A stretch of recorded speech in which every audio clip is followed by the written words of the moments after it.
한국 소설 승암의 괴녀 저자 김동인. 이 소설을 시작하기 전에 몇 가지 불교 용어를 설명하겠습니다. 여기서 승암은 스님이 머무는 암자를 말합니다. 미타불은 서방 정토의 극락세계에 머물면서 불법을 설법한다는 대승 불교의 부처를 말하고, 미륵불은 보살의 몸으로 도솔천에서 머물다가 미래의 석가모니불에 이어 중생을 구제한다는 미래의 부처를 말하며 대승 불교의 대표적 보살 가운데 하나입니다. 이제 소설을 시작하겠습니다. 백월산은 신라 구부군의 북쪽에 있는 커다란 산이다. 아름다운 봉우리와 기이한 바위와 험한 골짜기가 많은 산이다. 구부군은 지금의 의안이다. 이 백월산에 대하여는 재미있는 전설이 있다. 옛날 당나라 천자가 대궐들 앞에 한 개의 연못을 팠다. 그리고 그 연못가를 산책하는 것을 한소일로 하고 있었다. 어떤 보름달 밝은 밤, 이 연못가를 거닐고 있던 천자는 괴상한 광경을 발견하였다. 연못에는 웬 커다란 산이 하나 비치어 있었다. 그리고 그 산의 험한 바위 사이로는 한 마리의 사자가 이리저리 머리를 두르며 돌아다니고 있었다. 이 기이한 일에 의아하게 생각하고 혹시 이 근처의 산이 연못의 빛이었는가 하여 천자는 다시 머리를 들어서 사면을 살펴보았다. 그러나 천자도 이미 잘 알다시피 이 근처에는 사자가 출몰하는 험산이 없는 것이었다. 이 기이한 그림자는 그날 밤뿐으로 사라져 없어지고 그 다음부터는 다시 나타나지 않았다. 이리하여 한 달이 지나고 다시 보름날이 이르렀다. 그림자는 보름날 다시 연못의 빛이었다. 그 다음 보름날도 다시 빛이었다. 기괴한 바위와 거기 현몰하는 사자의 그림자는 그 뒤 보름날 달 밝은 밤마다 늘 대궐들 앞 연못물의 빛이었다. 천자는 이것을 너무도 이상하게 생각하여 화공을 불러서 그 산의 모양을 그리게 하였다. 산의 모양을 그린 뒤에는 그 그림을 사람에게 내어주어서 천하를 돌아다녀서 그림의 산과 같이 생긴 산을 찾아보라고 명하였다. 명을 받은 신하는 그림의 산과 같이 생긴 산을 찾고자 길을 떠났다. 이리하여 천하를 돌아다니던 신하는 해동 땅에 이르러서 한 산을 발견하였다. 살펴보니 그림과 신통이도 똑같이 생긴 산이었다. 뿐더러 그 산에는 사자도 있었다. 그 산의 서남쪽에는 새 봉우리를 가진 화산이라는 산이 있었다. 비록 그림과 신통이 같이 생긴 산을 발견은 하였지만 그것은 당나라 서울과는 너무도 멀리 떨어져 있는 해동 땅이었다. 이 산이 당나라 대궐 연못에 비친다는 것은 상상키도 어려운 일이었다. 그래서 이 산이 과연 연못에 비치는 산인지 그 여부를 밝히고자 자기의 신었던 신발을 벗어서 사자암 위에 걸어놓은 뒤에 귀국하여 천자께 복명을 하였다. 그 복명을 한 다음 번 보름날이었다. 천자와 무신하는 사자암에 신 걸린 것이 이 연못에 비칠까 어떨까 하고 모두 모여서 어서 달뜨기를 기다리고 있었다. 동력 하늘에 불구스름이 달이 떠올랐다. 산의 그림자는 은연히 연못의 빛이었다. 사자암 위에는 분명히 신이 한자 걸려 있었다. 대궐 연못에 비치는 산은 신라 구부군 북쪽에 있는 백월산이 틀림이 없었다. 몇 해 뒤에는 그림자는 다시 연못에서 볼 수가 없었다. 백월산 동남쪽 3,000보 떨어진 곳에 선천이라고 하는 한산한 촌락이 있었다. 선천촌에는 두 젊은이가 있었다. 하나는 노해부득이라는 젊은이요, 또 하나는 달달박박이라는 젊은이였다. 두 젊은이는 만나기만 하면 늘 이 더럽고 악착한 세상을 한탄하곤 하였다. 이 더럽고 악착한 세상을 피하고자 의논하곤 하였다. 당시 불교의 세력은 놀랍게 당나라를 거쳐 신라로 들어오는 때였다. 두 젊은이의 마음에는 어느덧 이 불교의 사상이 깊이 박혀졌다. 그리고 서로 의논한 끝에 언제든 기회만 생기면 출가를 하여 산으로 들어가기로 서로 굳게 맹세를 하였다. 어떤 날 부득은 박박을 찾았다. 여보, 승도촌에는 수도하기가 썩 좋은 고찰이 있다는 말을 들었는데 형은 들은 적이 없소? 박박은 대답하였다. 나도 들은 일이 있소? 그래서 형을 찾아서 그 의논을 할까 하고 있던 중이오. 우리 그리로 이사 갑시다. 갑시다. 이리하여 합의가 되어 두 젊은이는 승도촌으로 이사를 갔다. 승도촌에는 두 동네가 있었다.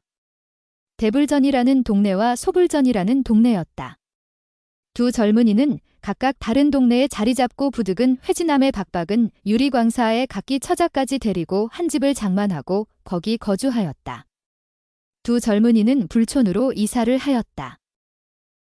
그리고 여전히 가까이 지내면서 이 세상의 무상함을 한탄하고 있었다. 비록 이사는 하였다 하지만 그리고 이사한 땅이 불촌이라 하기는 하지만 거기도 역시 사람 사는 세상이었다. 세상의 무상함을 끝없이 느끼고 있는 이 두 젊은이에게는 역시 사람의 세상은 불만이었다. 그리고 만나기만 하면 여전히 더 깊은 산으로 출가를 할 계획을 하고 있었다. 어떤 날 역시 두 젊은이는 모여서 늘 의논하던 일을 또 의논하다가 문득 부득이 이런 말을 하였다.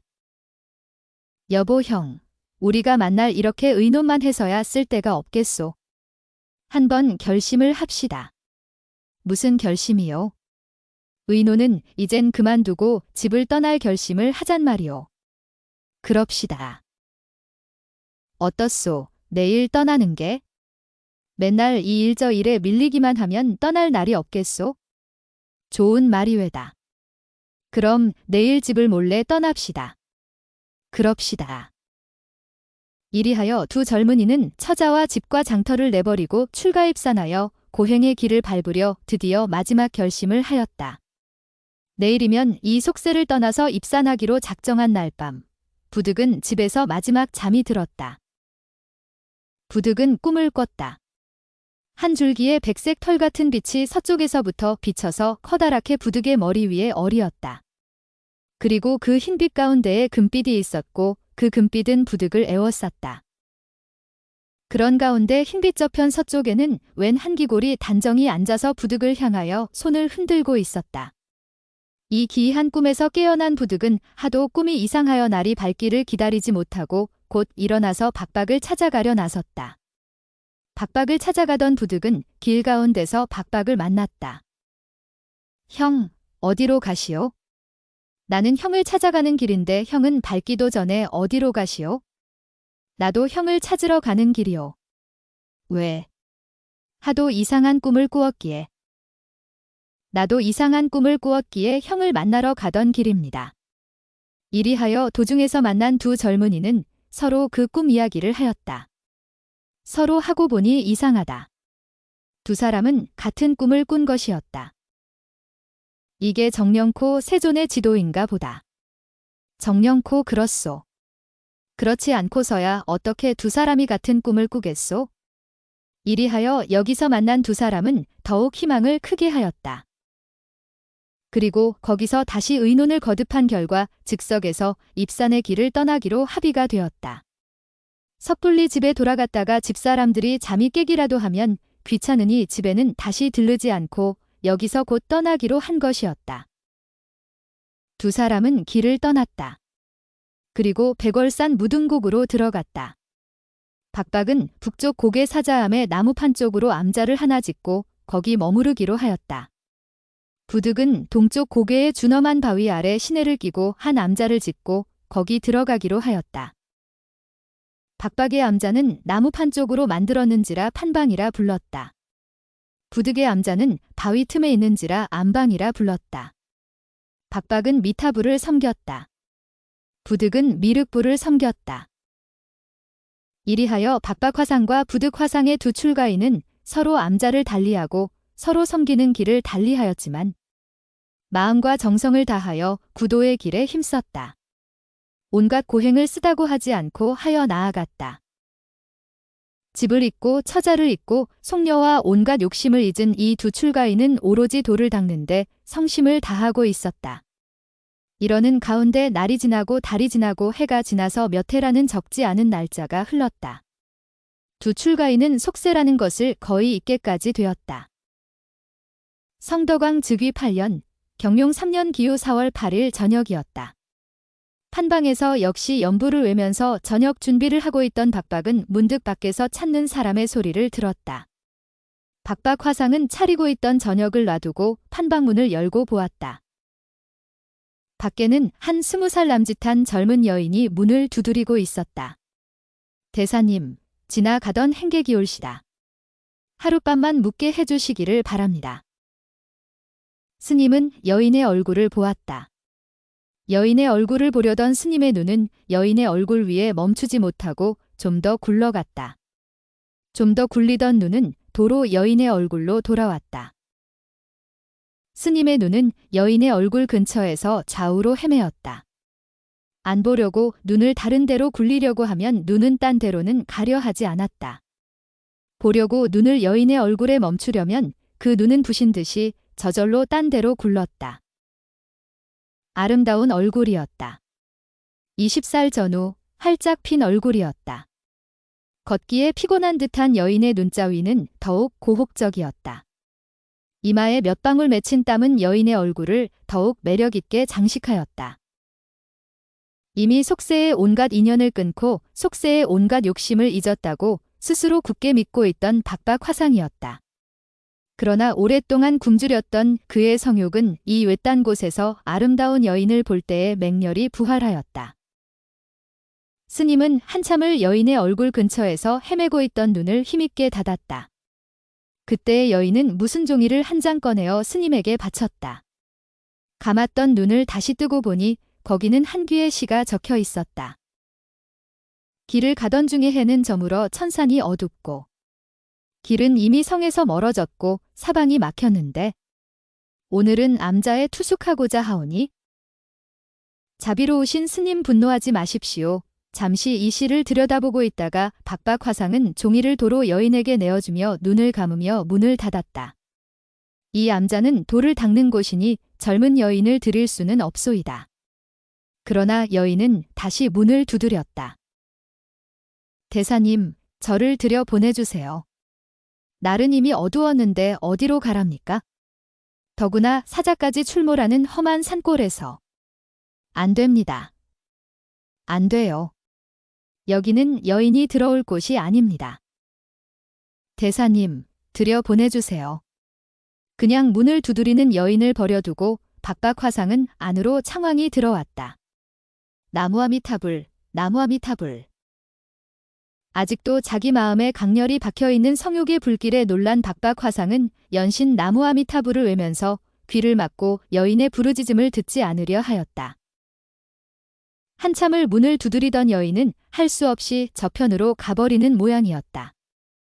여인을 돌려보낸 뒤에 박박 화상은 기다란 숨을 내어 쉬었다.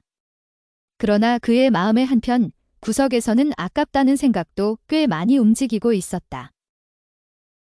박박 화상이 여인을 돌려보내고 아쉽게 생각하면서도 안심의 숨을 기다랗게 내어 쉴 동안 판방에서 쫓겨난 여인은 어두운 길을 더듬어서 부득 화상의 안방을 찾아갔다. 부득 화상 역시 저녁을 방금 끝낸 뒤에 설거지를 하고 있다가 문 두드리는 소리에 나와 보았다. 그런데 거기에는 뜻밖의 웬 아리따운 여인이 하나가 서서 문을 두드리는 것이었다. 이런 산골에 날도 저물었는데 어디를 가시는 길입니까? 화상은 의아히 여기어 여인에게 이렇게 물어보았다. 거기에 대하여 여인은 공손히 머리를 숙이며 대답하였다. 지나가던 행객이올시다. 날도 저물었으니 하룻밤만 묵게 해주시기를 바랍니다. 길이 없는 이 산골을 어디로 향해서 가시던 길이옵니까? 이 질문에 여인은 화상을 쳐다보았다. 그리고 잠시 뒤에야 대답을 하였다. 부끄러운 듯이 머리를 숙이며. 내 사실을 말씀드리자면 어디로 가던 길이 아니올시다. 이 산골에 어디라 길이 있겠습니까? 대사님의 덕행이 너무도 높다고 들리기에 한번 찾아뵈옵고 지도해 주심을 받고자 왔습니다. 용납해 주세요. 그리고 여인은 이런 시를 화상에게 바쳤다. 해가 지고 산길을 걷다 보니 사방이 막혀 보이고 대나무와 소나무 그늘은 더욱 깊어져 간다. 시내와 골짜기 소리는 여전히 새롭게 들려온다. 길 잃은 것이 아니지만 존경하는 스님께 숙소를 구하고 싶습니다. 제 말을 들어주시고 길잡이가 되어주시길 바라며 길손이 누구인지 묻지 마시길 바랍니다. 화상은 이것을 보고 여인의 얼굴을 다시 보았다. 아름다운 눈과 아름다운 얼굴과 아름다운 몸과 터질 듯이 발육된 몸집의 소유자이다. 그리고 자세히 보면 볼수록 이미 세상의 욕망을 끄는 지 오랜 부득 화상의 마음도 능히 움직이게 할 만한 젊음의 매력으로 차 있는 여인이었다. 이러한 아름다움을 볼 때의 부득 화상의 마음도 적이 동하였다. 호기심과 거기에 아우르는 기괴한 감정이 부득 화상의 마음 한편 구석에서 무럭무럭 일어나기 시작하였다. 이 세욕이 아직 남아있는 것은 부득에게는 불쾌한 일이었다. 이미 자기는 세욕을 잊은 사람이로라고 굳게 믿고 있던 그였다. 그렇거늘 아직도 적지 않게 세상의 잡욕이 남아있었다. 부득 화상도 여인을 그냥 돌려보내려 하였다. 여인을 암자에 들였다가는 여지껏 닦았던 도에 흠집이 생기기가 쉽겠으므로 이것을 피하기 위하여였다. 여인을 그냥 돌려보내자. 부득 화상은 이렇게 마음먹고 다시금 눈을 힘차게 굴려서 여인의 얼굴을 보았다. 그러나 다시 연인의 얼굴을 볼 동안 화상의 마음에는 다른 생각이 들었다. 세욕을 피하는 것만이 능사가 아니다. 할 수 없이 금욕을 하는 것은 범인이라도 능히 할 일이다. 욕심과 정면으로 충돌을 하여서 능히 이겨야만 완전히 탈속을 하는 것이다. 피하지 말고 정면으로 부딪히자. 그리고 거기서 이기자 이렇게 생각을 돌리고 화상은 허리를 굽혔다. 여기는 원래 여인금제의 곳이지만 그렇다고 밤중에 인가 없는 곳에 돌려보낸다는 것도 곤란하실 테니까 그럼 하룻밤만 묵어가십시오. 그 대신 내일 아침은 일찍이 떠나시오. 이리하여 여인은 단칸 암자에서 부득 화상과 하룻밤을 지내게 되었다. 화상은 자기가 쓰던 단벌 이부자리를 여인에게 내어주었다. 그리고 자기는 한편 모퉁이에 웅크리고 누웠다. 비록 한편 모퉁이라 하나 좁다란 단칸 암자의 중앙과 구석은 그다지 차이가 없는 곳이었다. 눕기는 누웠다 하나 이상한 마음의 흥분을 화상은 참을 수가 없었다. 여인의 숨소리가 굉장히도 크게 화상의 귀에 들렸다. 움직일 때마다 옷과 이불에 부석거리는 소리가 화상의 귀에 송곳과 같이 콕콕 찔렸다. 때때로 들리는 여인의 잠소리에는 화상은 몸을 소스라치곤 하였다.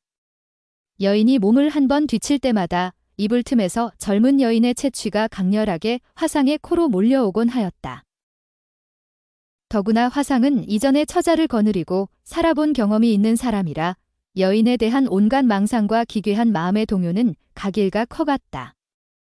여인이 몸을 뒤채일 때에 그의 덮은 이불귀가 화상의 몸을 건드릴 때마다 화상의 온몸에 소름이 돋곤 하였다.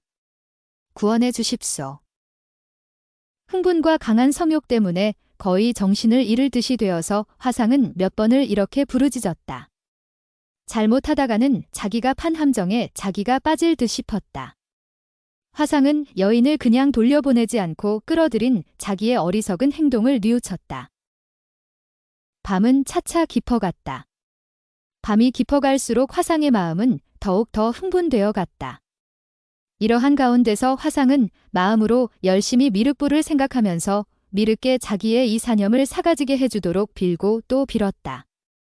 자칫하면 야욕의 구렁텅이에 빠질 듯 해서다. 이 구렁텅이에 빠지지 않으려 화상은 몸을 와들와들 떨면서 누워 있었다. 어서 날이 밝기만 기다렸다. 날이 밝기만 하면 이 무서운 구렁텅이에서 저절로 구원당할 듯이 생각되었다. 그래서 밤만 밝기를 기다리고 또 기다렸으나 이 밤은 왜 그다지도 길었던지 시간이 조금도 가지를 않았다. 이러한 때에 야반곤하게 잠들었던 여인이 문득 그 고난 잠에서 깨어났다. 그리고 기다란 숨을 한 번 쉬면서 몸을 뒤채었다. 몸을 한 번 뒤친 여인은 이상한 신음소리를 내었다. 아이고 배야, 아이고 배야. 이 한마디를 군호 삼아가지고 그 뒤부터는 여인은 배를 웅크리고 빙빙 돌면서 신음을 하였다. 여인이 몸을 뒤칠 때마다 여인이 덮었던 이불은 부득 화상의 몸까지 씌웠다 벗겼다 하였다. 젊은 여인의 강렬한 채취는 쿡쿡 화상의 코를 찔렀다. 화상은 더 참을 수가 없었다. 그냥 더 누워있다가 는 사음계를 깨뜨릴 게 분명하였다. 화상은 벌떡 몸을 일으켰다. 손님 왜 그러시오? 가능한 여인에게서 멀리 떨어지면서 부득화상은 이렇게 물었다. 여인이 신음하는 가운데 겨우 대답했다. 대사님, 갑자기 복통이 납니다. 미안하지만 좀 간호해 주십시오. 배를 좀 쓸어 주십시오. 큰일 난 주문이었다. 그러지 않아도 마음이 어지럽게 되어서 걱정인 부득화상은 또 여기서 젊은 여인의 복통을 간호하지 않으면 안 되게 되었다. 화상은 불을 켰다. 그리고 멍석을 준비하고 그 위에 여인을 옮긴 뒤에 몸소 여인의 등과 배를 쓸어주기 시작하였다. 손바닥으로 감각하는 젊은 여인의 부드러운 살맛과 배의 온기, 젖가슴의 탄력 등은 화상으로 하여금 와들와들 떨게 하였다. 입으로 연부를 외우며 눈을 힘있게 지리감고 화상은 정신없이 여인의 온몸을 주물렀다. 때때로 여인은 길다란 날카로운 신음을 내며 화상에게 매달리면서 화상을 쓸어안는 때도 있었다.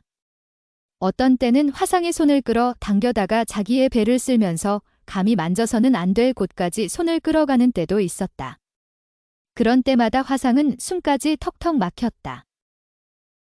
심장의 고동이 너무 뛰다 못하여 멎은 때도 있었다. 어느 누구에게나 욕심이 없겠느냐? 그 욕심을 넉넉히 참으면 거기에 도의 궁극이 있다. 이렇게 단단히 마음먹고 부득화상은 참지 못할 욕망을 용히 참았다. 그리고 몸을 사시나무같이 와들와들 떨면서 젊은 여인의 배며 등이며 허리며 다리를 쓸고 주무르고 하였다. 좀 어때요? 대사님 전 곧 죽겠어요. 여인은 와락 달려들면서 목을 쓸어 안으며 자기의 부드럽고 뜨거운 볼을 화상의 뺨에 비비어대는 것이었다. 그렇지 않으면 힘을 다하여 화상의 허리를 쓸어 안고 이불 속으로 끌어들이는 것이었다. 그러나 그것도 모두 화상은 잘 참았다. 혀를 깨물고 스스로 널쩍다리를 피가 나도록 꼬집으며 이 야비한 욕심을 물리쳤다. 이리하여 한각 15분이나 화상의 간호를 받은 뒤에 여인은 조금 진정이 되었다. 그러나 조금 진정이 된 듯한 여인에게서 또다시 어려운 주문이 나왔다. 대사님 고맙습니다. 덕택에 아픈 것은 조금 나았습니다. 그러나 언제 또 다시 아프게 될지 모르겠으니깐 다시 아파지기 전에 목욕을 좀 해야 하겠습니다. 어려우시겠지만 목욕을 좀 시켜주세요. 더욱 큰일 날 주문이었다. 두 간도 안 되는 좁다란 방에서 여인이 벌거벗고 목욕을 하겠다기만 해도 큰 일이거늘 더구나 부득화상에게 목욕을 시켜달라 하는 것이었다. 벌거벗은 몸집, 부드러운 살, 동이 같은 엉덩이, 앞가슴, 이런 맨살을 화상에게 씻어 달라는 것이었다. 이 지극히 어려운 주문 앞에 화상은 잠시 눈을 감고 생각하였다. 그러나 화상이 눈을 뜰 때는 그의 얼굴에는 굳은 결심이 거련히 나타나 있었다.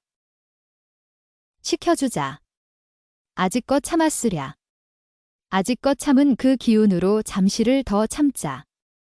이것을 참아서 넉넉히 이기면 그때는 나도 보통 사람의 경지는 넘어설 것이다. 자, 용기를 내어서 목욕을 시켜주자. 이렇게 결심하고 화상은 나가서 솥에 물을 데워서 그 더운 물을 커다란 함지박에 담아가지고 방 안으로 들어왔다. 화상이 물을 가지고 들어오매 여인은 염치를 불구하고 옷을 헐헐 벗어던지고 함지박으로 들어갔다. 화상은 보았다. 보아서는 안 될 곳을 다 보았다. 벌떡벌떡 날뛰려는 마음을 억지로 누르고 화상은 죽은 듯이 있었다. 여인은 물에 들어가서 철썩철썩 두어 번 몸소 씻어 보더니 자, 미안하지만 여길 좀 씻어주세요. 하고 화상에게 부탁하였다. 화상은 기계와 같이 앞으로 나갔다. 그리고 역시 기계적으로 여인이 씻어 달라는 곳을 씻어 주었다. 여인은 별별 곳을 다 씻어 달라고 지시하였다. 화상은 눈을 지리감고 여인의 지시하는 곳을 한마디의 응답도 없이 골고루 씻어 주었다. 부드러운 맛, 온기, 젊음의 탄력, 채취, 젖가슴의 뭉클한 감촉. 이미 잊어버렸던 이런 온갖 감각을 여기서 화상은 다시 맛보았다. 오랫동안 잊었던 감각이니만치 화상의 마음을 뛰놀게 하는 힘은 더욱 컸다. 하, 하. 괴로운 숨을 연하여 내쉬면서 그 촉감에서 받는 충동 때문에 몸을 사시나무같이 떨면서 화상은 기계적으로 주물렀다. 대사님 여기를. 이 아랫배. 자꾸 아파요. 아랫배에 더운 물을 좀 끼얹으며 쓸어주세요. 네. 깊은 밤. 외딴 산골단가 남자에서 부득 화상은 정체 모를 여인의 알몸을 씻어주고 있었다. 목욕이 거진 끝난 그때였다. 죽어라 하고 눈을 지리감고 있는 부득 화상의 코에 문득 이상한 향내가 들어왔다. 무럭무럭 어디서 나는지 알 수 없는 그 향내. 그리고 인간 세계에서는 아직 맡아보지 못한 그 향내는 그윽히 부득 화상의 코를 찔렀다. 이 이상한 향내의 화상은 아직껏 굳게 감고 있던 눈을 떴다. 눈을 뜨고 봄의 여인이 멱을 감고 있는 물과 함지박은 황금빛으로 변하였고 그 근처 일대에는 뿌연 광채가 솟구치고 있었다. 그뿐만 아니었다. 이 냄새를 맡고 이 광채를 보는 순간 아직껏 화상의 마음을 지배하고 있던 온갖 잡념은 씻은 듯이 없어지고 그의 마음은 온화하고 고결한 상태로 회복되었다. 화상은 눈을 고요히 들어서 여인을 바라보았다. 함지박 안에서 벌거벗고 몸을 신노라고 들어가던 여인. 조금 전까지도 그렇듯 화상을 괴롭게 하던 그 존재였건만 지금은 그의 마음을 손톱만치도 움직이지를 못하였다. 여인의 얼굴에서 차차 아래로 뱅어와 같이 하얀 몸에 금빛이 도는 것을 훑어볼 동안도 화상의 눈은 고요히 움직였다. 멱을 감고 있던 여인의 눈에는 흐르는 추파가 있었다. 여인은 입을 열었다. 여보세요, 대사님. 대사님도 벗고 이 함지박으로 들어와 주세요. 어렵고도 어려운 주문이었다. 조금 전까지만 해도 이 주문까지 만나면 파괴를 하거나 그렇지 않으면 도망칠 수밖에 없던 화상이었다. 그러나 이때는 벌써 그의 마음이 저으기 내려 앉은 때였으므로 그는 서슴지 않고 자기의 입었던 옷을 헐헐 벗어버리고 함지박 안으로 들어갔다. 함지박 안에 여인이 주문하는 대로 들어가매 화상의 마음은 갑자기 상쾌해지고 세상의 온갖 사물에 눈이 떠지는 듯하였다. 화상을 함지박 안으로 끌어들인 여인은 손으로 물을 퍼서 화상의 몸에 끼얹었다. 여인이 끼얹은 물이 닿는 곳마다 화상의 몸은 금빛으로 변하였다. 그리고 화상이 거기에 놀라는 동안 곁에 서는 연대, 연꽃 모양으로 만든 불상을 모시는 자리 하나가 호련히 솟아나왔다. 그리고 지금껏 화상의 곁에서 화상에게 물을 끼얹고 있던 여인이 문득 변하여 관음보살의 형상이 되었다. 보살은 부득 화상을 붙들어서 연대 위에 올라가게 하였다.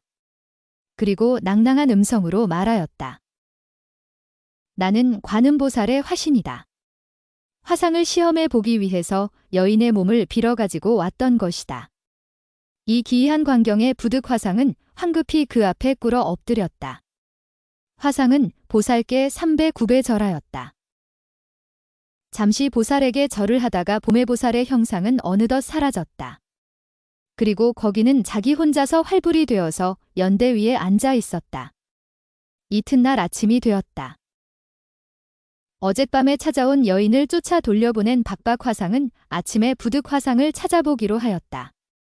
자기는 어젯밤 힘있게 여인을 쫓아보냈지만 자기에게 쫓겨난 여인은 부득 화상의 안방을 찾았을 것이다. 자기는 능히 여인을 그냥 돌려보냈지만 부득 화상은 혹은 여인에게 유혹을 당하였을는지도 모르겠다. 이렇게 생각하고 박박 화상은 부득 화상을 찾아오게 된 것이었다. 안방에 가까이 다다른 박박 화상은 먼저 안방 근처를 감싸고 있는 이상한 광채에 놀랐다.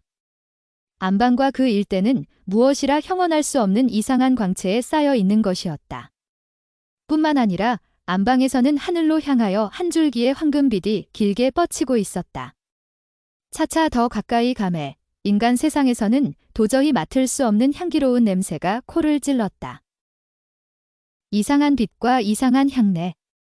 먼저 이런 일들에 놀라면서 안방까지 이르러서 안방문을 열 때에 박박 화상의 눈에 문득 비친 것은 어떤 일인가? 안방 안에는 일좌의 연대가 있었다. 그리고 미륵존 과 형상이 같이 된 부득 화상이 목에는 단금을 채색하고 빛나는 몸으로서 단연히 연대 위에 앉아 있었다. 이 존엄하고도 기이한 광경에 박박 화상은 뜻하지 않게 그 자리에 엎드려서 절하였다. 그리고 부득 화상에게 어찌 된 셈인가를 물었다. 부득 화상의 말을 다 들은 박 박사는 길게 탄식하였다. 그리고 다시 절하였다. 죄 많은 박박은 먼저 대성께 배웠고도 알아보지 못했는데 존사는 대덕지인에서 이러한 영광을 입었으니 원컨대 존사는 옛날의 의를 잊지 말아 주십시오. 이 박박 화상의 말에 부득불은 눈을 감고 연부를 외우며 아직 많아있는 함지박의 물을 박박 화상의 몸에 발라주었다. 그 물을 바른 박박 화상의 몸도 어느덧 황금비드로 변하였다. 그리고 무량수불로 화하였다. 여기 두 활불이 엄연히 출현을 한 것이었다. 이 소문은 어느덧 사방에 퍼졌다. 무사람들은 활불께 절하고자 이 산으로 모여들고 이 두 활불을 끝없이 칭송하였다. 얼마 뒤에 두 활불은 구름에 쌓여서 멀리 하늘 위로 비행하여 자취를 감추어 버렸다.